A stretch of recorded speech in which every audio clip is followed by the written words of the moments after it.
हिंदुओं की अवनति के कारण।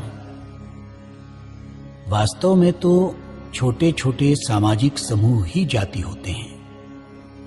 राष्ट्रीयता का मापदंड यदि मातृभूमि के प्रति नितांत प्रेम, अभिमान व आदर की भावना हो तो हिंदुस्तान में हिंदू ही सच्चा राष्ट्रीय हो सकता है, क्योंकि मातृभूमि की कल्पना हमने पश्चिमी जगत से उधार नहीं ली है। ये हमारी सनातन कल्पना है और सैकड़ों वर्षों से हमारे रग रग में समाई हुई है।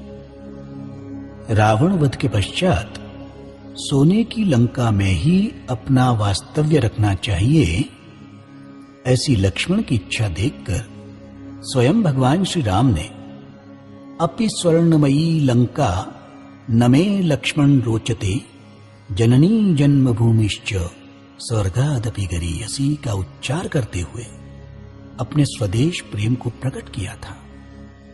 इसलिए स्वदेश प्रेम कोई आधुनिक कल्पना नहीं है।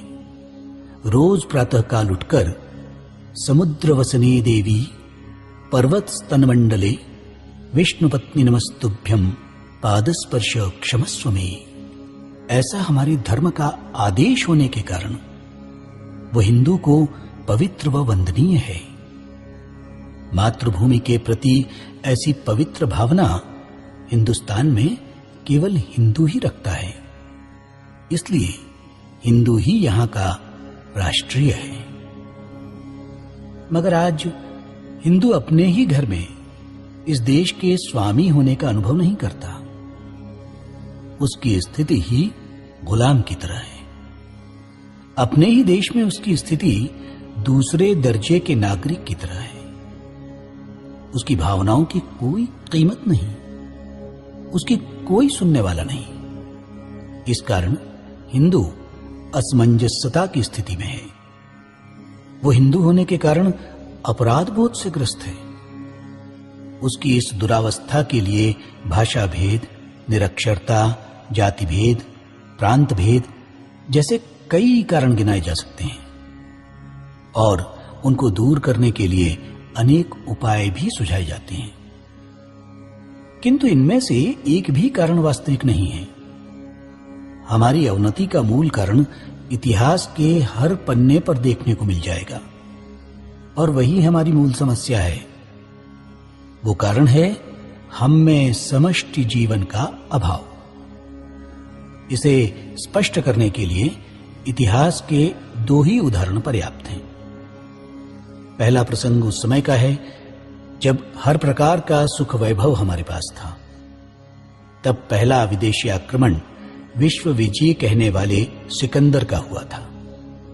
उसे हिंदुस्तान से हर प्रकार से पराजित होकर जाना पड़ा था और उसके प्रबल प्रतापी सेनापति सेल्यूकस को तो चंद्रगुप्त की शरणागति ही स्वीकारनी पड़ी, क्योंकि उस समय हमारा समष्टि जीवन सर्वांग परिपूर्ण था। इसलिए बाह्य जगत को हम नतमस्तक करा सके।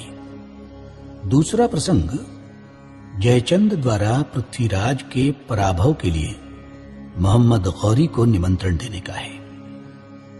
कितना लज्जास्पद और खेदजनक प्रसंग था जब अपने व्यक्तिगत स्वार्थ तथा अहंकार के वशीभूत होकर अपने ही सम्राट और स्वयं के दामाद के विरुद्ध मुसलमानों से मैत्री कर उन्हें भारत पर आक्रमण करने के लिए बुलाया। भ्रांति जन मन की मिटाते क्रांति का संगीत गाते, एक के 10 लक्ष्य होकर कोटियों को है बुलाते।